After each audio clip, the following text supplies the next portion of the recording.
تازه انگارها، ایجاد نویسندگان نهانبین و ژرف پیما، اندیشه های کلیدی در درک معنی زندگی، هستی و راستی و آیین و عنعنه های اجدادی. تازه انگارها، ظهور آفریده های نوین و بهین ادیبان فلک سیر از رادیوی فرهنگ.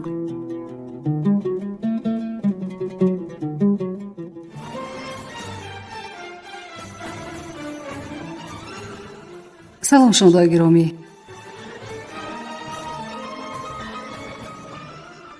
حالا خوانش بدیعی را از روی قسم دوم رمانی تاریخی سروی سنگ اتمی خوجه در قرائت مؤلف بشنوید.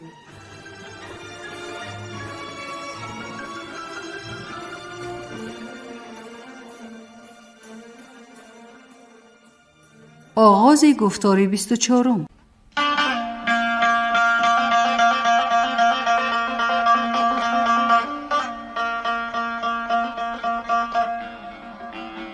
ملا خشال آن شب و روز حال گوسفند پرواری را داشت.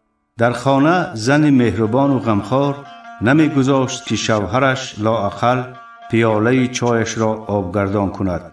خدمت مرد خانه را به یگان خدمتگار نمی فرمود و خودش اجرا می کرد. دلش دور می رفت که مبادا به کمی و کاستی را دهند و در طبع نازک شوی شاعرش غبار نشیند. در قلعه شاه برای کتابخانه‌اش حجره کلان قالین فرش جدا کرده بود که هم صندلی داشت و هم بخاری که موریش از درون دیوار به بام می برآمد. به امر دیوان بیگی مبارک فصل سرما در هر دو آتشدان شب و روز الاو را خاموش نمی کردند.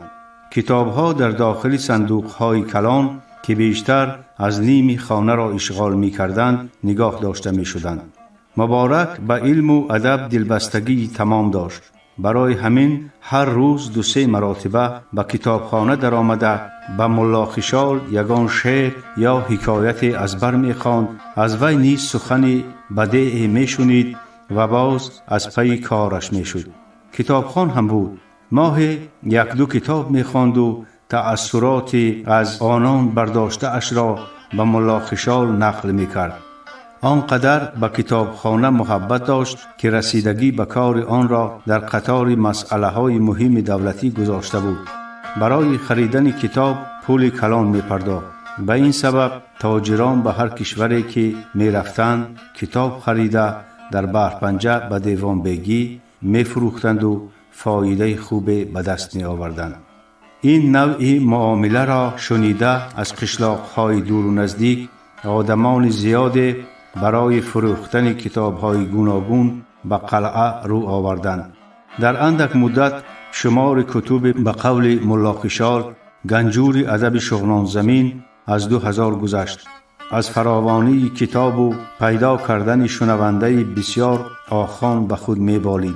برای شنیدن موعظه و گفتار ملا خشال اکنون در برابر نوکران به لیلیه آنها آدمان معرفت دوست دربار و دهه‌های اطراف نیز می آمدند. یکی از هواداران پررغبت کتابخانه و مجلس‌های ملا خشال شیرین بیگ بود. وی در نهایت به طفیل تشکیل شدن کتابخانه مثنوی بزرگ فردوسی را به دست آورده توانست. آرزوی مطالعه شاهنامه را به دلش آقسقال سفر خدا رحمتی که به تهمت از دست محبت خان ظالم کشته شد انداخته بود. سفر و شیرین بیگ پیوندی خویش و تباری داشتند و هرگاه سفر او را بیند می گفت که کارنامه اولادشان شمیران شغنان در شاهنامه ستوده شده است. این کتاب را به درخواست ملا خشال و امر یوسف علی خان در 2 نسخه از هندوستان آوردند. وقتی که شیرین بیگ آن را به دست گرفته حجمش را دید و وزنش را سنجید به چشمانش باور نمی کرد که کتاب هم اینقدر کلان و ضخیم می شود. برای خواندن این کتاب عمرم کمی می کند ملا، گفته بود چند ماه پیش به ملا خشال وقتی که آن را به عاریت می گرفت.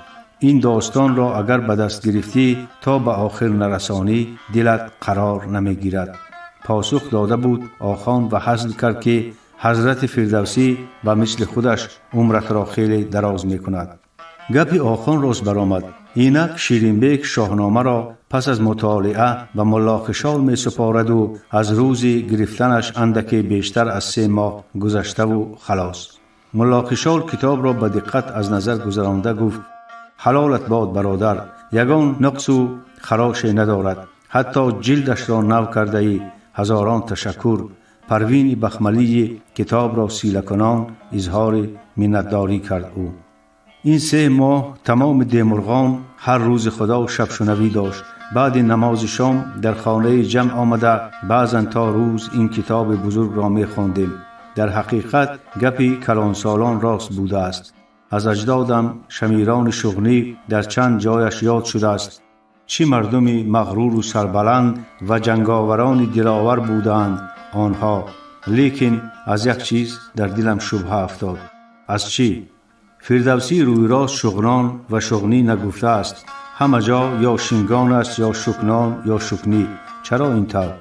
ملا خشال دقیقه سر به اندیشه گذاشت و جواب داد: اینجا به فکرم مشکل در تلفظ شغنان و فارسی است. از آنکه غ در زبانشان وجود ندارد، کلمه خوونن را پارسیگویان به گویششان موافق تلفظ کرده و می نویسند. ما هم کلمه های فارسی را به زبان خود موافق کرده تلفظ می کنیم. انا همین نام من به نظرت چی معنا دارد؟ خشال؟ بله، خشال. شیرین بیگ عصبهایش را ترنگ کشیده هرچند اندیشید در معینه‌اش شراره برق نزد. نمیدونم، من دهقان به این چیزها از کجا سرفهم می روم؟ ملا خشال شکرخنده زد و گفت: درست میگویی. زبان از همه پیش مال دهقانان و چوپانان است. این خیل کلمه ها را آنچنان که به گوششان رسیدند در یادشان نگاه داشتند. خشال هم اصلا در پارسی خوشحال است، یعنی حال خوش. لیکن از آن که ما شغنی ها آواز ح نداریم، آن را اول چون خوشحال قبول کردیم، بعد در شکل خشال به زبان خود چنان موافق ساختیم که حالا چی معنی داشتنش را هم نمیدانیم. شیرین بیگ از غایت حیرت چند بار سر جنباند و زیر بروتی خندید. چه عالم بزرگی هستی آخان! اکنون شبهام برطرف شد و با دل پر در نزد دشمن و دوست خودستایی کرده می توانم که فردوسی در باره باباهایم سخن گفته است. و آوازش را دزدانه پست کرد و افزود: راستش را گویم افتخار دارم که شمیران اینقدر قوم با غرور و بناموس بودند. نه تنها شمیران، تمام شغنیان آزاد مردمی سرافراخته بودند. شرح داد آخان. رستم هم از همین دودمان بود که قباد هم، اسفندیار و سیاووش هم. فردوسی چند بار ذکر می کند که شغنی ها گاهی بر ضد توران، گاهی به مقابل ایران لشکر آراسته و جنگ کردند. من همین روحیه را در ضمیر نوکران و افسران دربار تلقین می کنم. خیلی کار ثواب می کنی ملا. شغلی ها چقدر تاریخدان و علمناک شوند، به همان اندازه در مقابل دشمنانشان سرجم و یکدل می گردند. چشمی بد نرسد، شاه همان پشتیبان علم و ادب است. این همه شرایط به شرافت دستگیری های اوست. این گپ به شیرین بیگ آنقدر نفارید. چشمان کلانش را تنگ کرد و ریش در انگشتان فشرده نیمشنوا گفت: من میگویم که حالم خوب است، اما تو باور نکن. به نظرت می نماید، ولی دلم را کسی دیدن نمی تواند. باور نکن ملا. از همین فردوسی خردمند 2 سطر خواندم و همانا در خاطرم نقش بست. زنا پاک زاده چی داری امید، که زنگی به شستن نگردد سفید. ملا خشال انگشت حیرت به دهان برد. او از شیرین بیگ درباره شاه یوسف علی خان چنین فکری را انتظار نبود. کتف در هم کشید و به همان شیوه بیان آقسخال سوال داد: نخواد که به تو بر این انسان معرفت دوست باور نکنم؟ آخان، تو از کجا میدانی که بعضی ها به خفیت چه کارهای سیاه انجام میدهند و چه نقشه های سیاهی دارند؟ به تو از آن مهربانی میکنند که در نظر عوام آدم درست و ادب پروری بتابند. لیکن تو هم این فرصت را برای کتابخانه و مکتبت استفاده کن. از خرس موی گفتن باباهایمان به همین معناست. این اثنا میرزا عزیز در آمد و رشته صحبتش را کند. وی با قدم‌های تیز و چهره جدی سلام داده دست هر دویشان را بوسید و به ملا خشال رو آورد.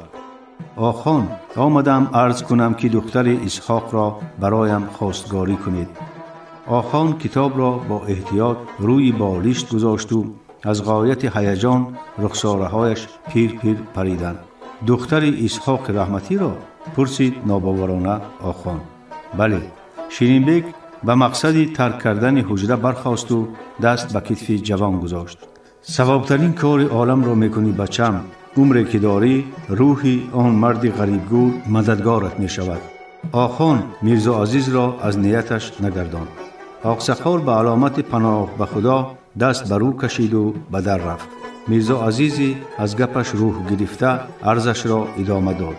من به همین قرار آمدم آخان. التماس نه نگوی. میرزا تو را همین روز به کوچبند خانه اسحاق نفرستادند؟ فرستادند. لیکن وقتی پرسپاس معلوم شد که اسحاق در نزد مردم گناهی ندارد و فروختن آن 100 نفر وی را محبت خان مجبور کرده است. اسحاق بندیان را به فیض آباد نرسانده آزاد کرده بوده است. عجیب، ریشش را خنجال کنان گفت ملا خشال. قصه این طور رفته باشد اول کردن ایالش نه در بل می غنجد نه در خنجان، لیکن امر شاه را اجرا نکنی از چشمش می افتی. من هم عیناً به حال افتادم که 1 سال پیش اسحاق افتاده است، گفت میرزا عزیز. لیکن اگر جبران این کار را کنم به نام پدران و بابایانم اسناد می آورم. برای همین فکر کردم که دختری آقسخال خدا رحمتی را به زنی گیرم و به این بهانه گناه پدرش را از شاه بخواهم. ملا خشال شبهه کرد. راضی نشود چی؟ باید راضی شود. 3 ماه پیش خودش گفته بود که هر چیز زودتر کت خدا شوم. توی و گلپاچا همراه هم به حضورش درآیید. 3 کسه خواهش کنیم از گپمان نمی گذرد. کی؟ گفتن و کردن خودی حاضر. رفتیم. به قرار قطعی آمد ملا خشال.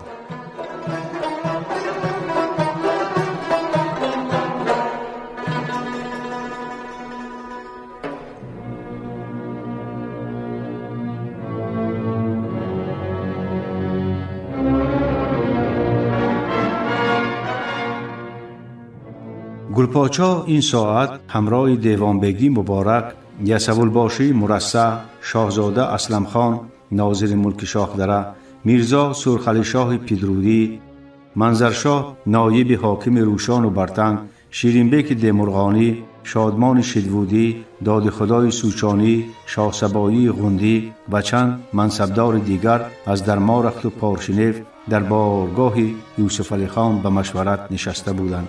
شاه با تمکین بدون یگان احساس گویا درباره درو غله یا شکستن زمین دایم گپ می زده باشد، درباره بسا پیچیده و مرکب شدن وضع سرحدات و فرار شاهنشاه بدخشان و تخارستان جهاندارشاه به چترال سخن گفت و سپس اندیشه های آنها را شنیدن خواست. این خبر شوم حاضران را سخت متأثر ساخت. سکوت ناهنجارگران را اول اسلم خان شکست.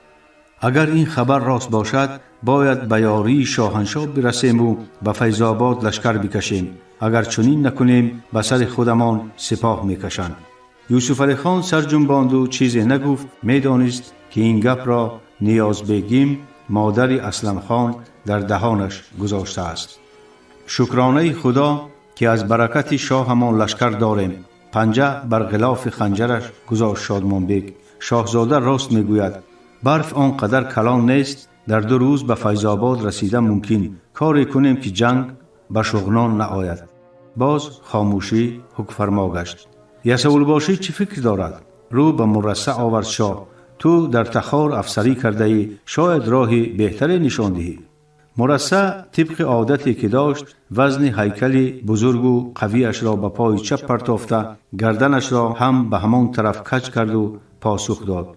شاهم افغانها قوه و سلاح و تجربه کلان جنگ دارند. تنها با کافرستان قریب 20 سال رزم کرده اند. ما وقتی به آنها سربسر شده می توانیم که اشکاشیم و خان چترار یارکند و بدخشان در زیر یک درفش متحد گردند. اگر مسئله سرحد به این درجه نازک شده باشد، پس افغانها تنها نیستند. در پشتشان انگلیس ها نباشند، برویم توف کنید. محاکمه مرصع به شاه پسند آمد. وی سر جنباند و به منظرشاه نگریست. منظرشاه گفت: شاهم، وقت مردی و مصاف همین است. جنگ باشد جنگ میکنیم. اگر جهاندار شاه راهبری را به ذمه نگیرد، امیدمان فقط به توست. مرصع درست میگوید. از یارکند تا درواز، از برتنگ تا خونزا و چترار باید به ما سپاه بدهند. به نزد میر کولاب هم آدم فرستادن لازم است. این هم که باید زیر یک درفش محاربه کنند، باعث روح بلندی و همدلی همه میگردد. من درفش قدیمی امان را با خود آوردم. اجازه باشد منظور کنم؟ همه چشم تعجب جانب منظرشاه دوختند. شاه اجازه فرمود. البته میر. منظرشاه چکمان از تن کشید و بندی خلطه چرمین لوله را که در پهلوی چپش آویزان بود از کتفش برآورده، از آن پرچه کبود به در آورد و بالای سر برافراشت. آفتاب شعله افشان جنگل کاکول که در مرکزش چرخنده سبزفام داشت، گویا از پس شانه های منظرشاه طلوع نمود. شاه لحظه آن را از نظر گذراند و نگاهش را به پرچه روی دیوار پشت تختش دواند.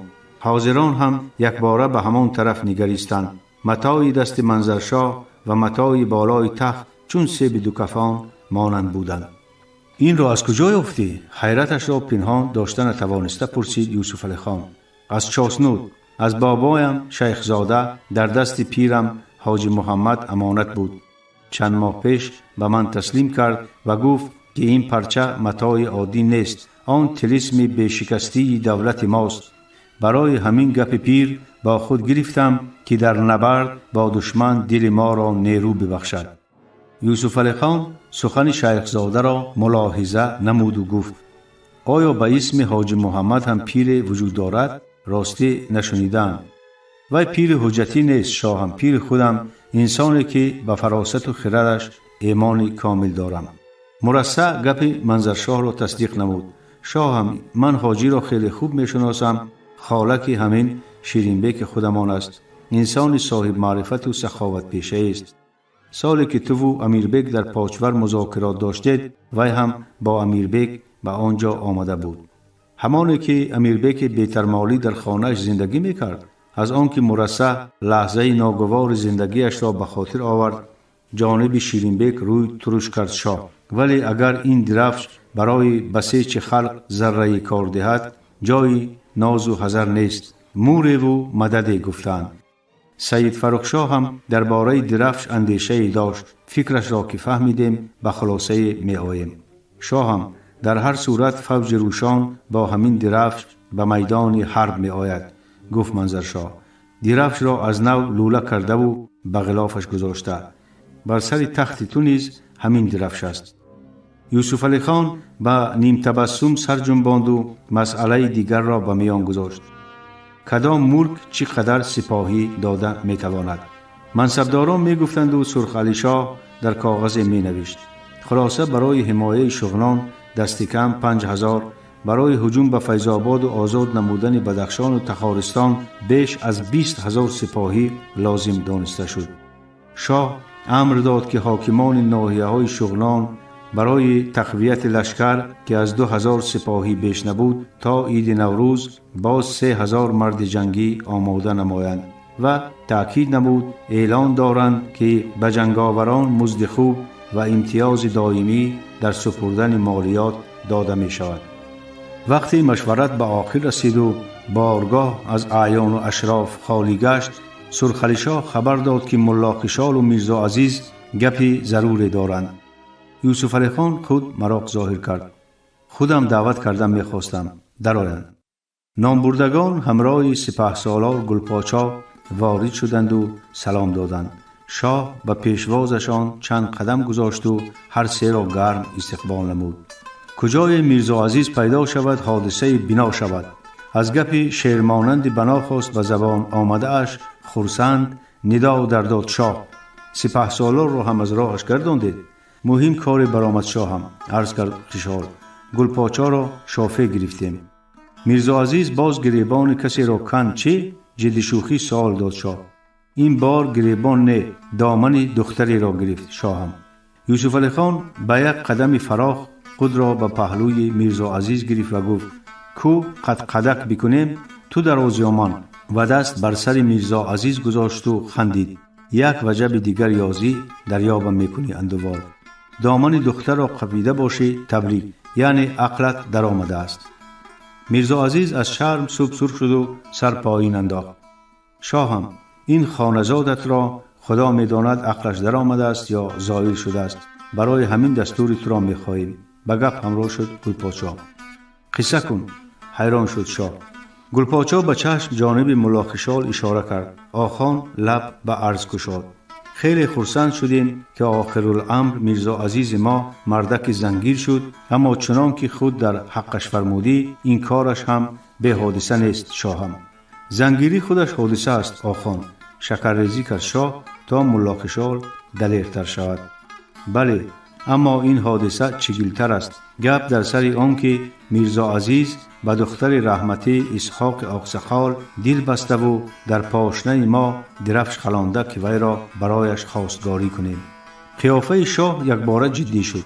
ما امر دادیم که آن بیترمالی را خانه‌خیز عوار بکن میرزا. یگان کسی دیگر نیافتی؟ میرزا عزیز نزد شاه زانو زد و گفت شاهم به شفاعت این دو مرد و ارواح پدر و بابایانم گناه آن خاندان را از تو می طلبم. و پس از سکوت افزود قول مردی می دهم که از آنان و ملک و دولتداری زیان نمی رسد. شاه گپ میرزا عزیز را در ترازوی عقل سنجید و گفت این گونه سخن تنها و تنها از دهان مردک کامل می براید. خوشیت همین باشد من آن خانواده را کاملا به تو بخشیدم میرزا. یک سوری برپا کنیم که فقیران سیر شوند و مرغان هوا برقص آیند. نه گلپاچا، نه ملا خشال، نه میرزا عزیز انسان عالی همتی را از یوسف علی خان چشمدار نبودند. آنها به مثل افسون شدگان به شاه می نگریستند و باور نمی کردند که مشکلشان چنین ساده و آسان حل گردید.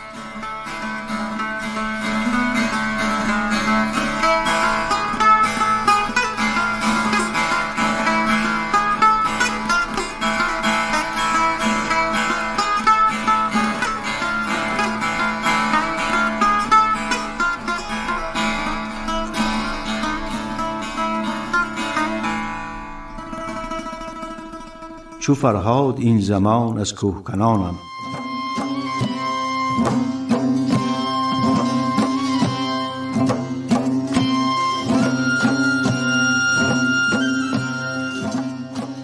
سید فرخشاه از رونق کار تازه کردن جویبار کلان نهایت ممنون بود. آن با آمدن برف و سرما هم یگان روز قطع نگشت. همه می دانست که راه یگانه رهایی از بی‌آبی و پیشگیری قحط و گرسنگی تازه و فراخ کردن همین جوی نجات بخش است. خاصه که شاه یوسف علی خان حالا دهان همیان همت را باز کرده و پیر سید فرخشاه آب و خوراک و دستمزد و پامزد هر یک کارگر را وقت به وقت می رساند و می پردازد. بنه های دیه های پارشنیو هر یکی در حدود روستای خود به کارگران کرایه با جد و جهد یاری می رسانند. روح بلندی سرتاسری در فضای دهکده بزرگترین شغلان زمین بال و پر می زد. خوشبختی همدیارانش را دیده سید فرخشاه خود را خوشبخت حس می کرد. وی از آنکه در نزد مریدان رسالت پیری اش را با عمل مشخص و پر از ثواب خیش اجرا نموده اعتقاد آن را به مذهب باز هم افزود، به خدای عز و جل دلبسته تر گردید. زیرا محض خداوند است که از راه لطف و مهربانی در وقت ضرورت عقل او را منور و زبانش را شکرریز می گرداند تا به خاطر آسوده حالی خلق و آبادی ملک درستترین تدبیر به کار برد و مؤثرترین سخنان بر زبانش جاری شوند. نیت نیک نکوترین پاداش هم دارد. همگی سال قبل سید نیت کرد که برای آبادی دهش کار بزرگ انجام دهد و خود همان ساعت مسئله تازه کردن نهر کلان نیز به وجود آمد. پاداش این تصمیم بزرگ هم دیر نکشید. سید فرخ شاه با پارساترین زن شغنان زمین اکرام بیگم صوفی مشرب ازدواج کرد و از صفتهای نیک و ثابت قدمی همسر نوش در راه رضای الله تعالی انگشت حیرت گزید. چیزی که از روزهای نخستین همخانگیشان سید را به حیرت گذاشت روزه دائمی همسرش بود. سید فرخ شاه چون تمام مسلمانان در ماه مبارک رمضان روزه می گرفت و هر ماه روزه علی را هم پاس می داشت، ولی اکرام بیگم هر روز خدا برابر ستاره پر روزه می گرفت و برابر ستاره رخ روزه می کشاد. این خصلت همسر مهر شوهر صاحب تقوایش را به وی چندین مراتبه بیشتر کرد، اما می ترسید که به سلامتیش ضرر نرساند. بنابراین روز خواهش کرد که ولعمت اکنون که خاندار و سرتشویش شدی روزه معمولی بگیری بهتر، زیرا نمی خواهم که آب و افگار گردی و مردم گمان نکنند که من برایت آش حلال نمی دهم. اکرام بیگم شکر تبسمی زد و گفت پیرم اجازه نیست. اکرام بیگم آنچنان که تا ازدواج سید فرخ شاه را پیر می خواند، بعد شرف همسریش را یافتن هم به شوهرش پیر گفته خطاب می کرد. فرخ شاه به این گپ عجیب زنش حیران شد. اگر پیرت من باشم اجازت دادم. زن اسرارآمیز به شوهرش نگریست، انگشت جانب آسمان برداشت و باز هم انکار کرد. اجازه نیست. از غایت تعجب و افتخار موی بر بدن سید راست شد. وی ناخودآگاه پیشانی همسرش را بوسیده 3 بار شکران لله و الحمدلله گویان برای نصیب او گرداندن چنین یار موافق خدای تبارک و تعالی را سپاس گذاشت. فردا شب یلداست، تو آن را چی طور می گذراندی؟ پرسید سید.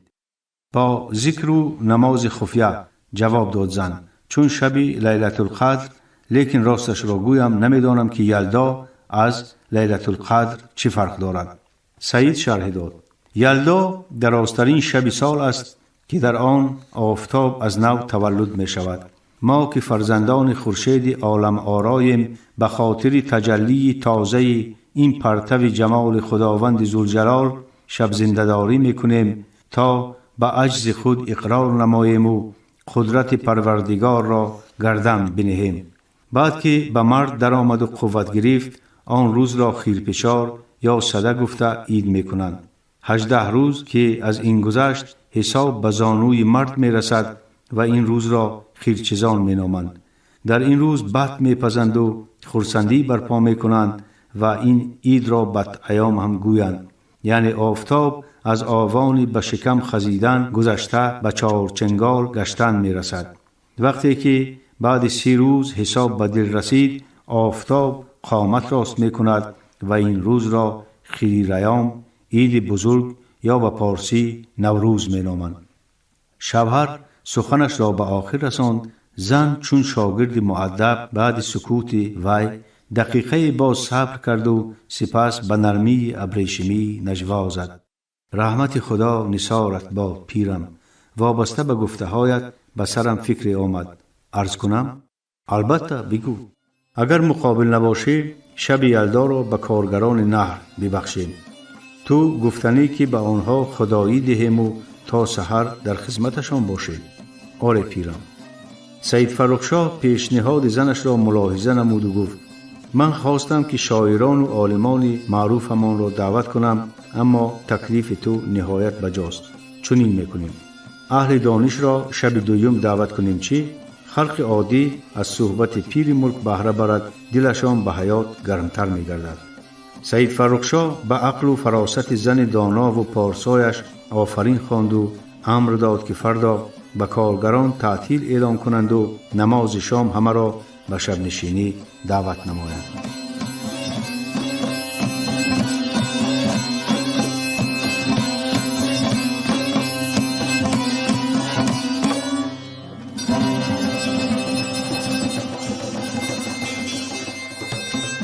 انجام گفتار 24.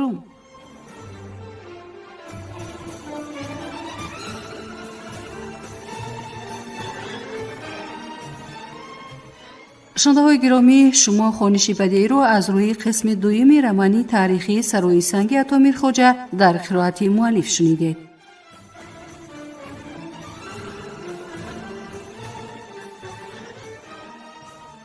برنامه را برایتان کارگردان زبدلوی محمد آماده و پخش کردند. سلامت باشید.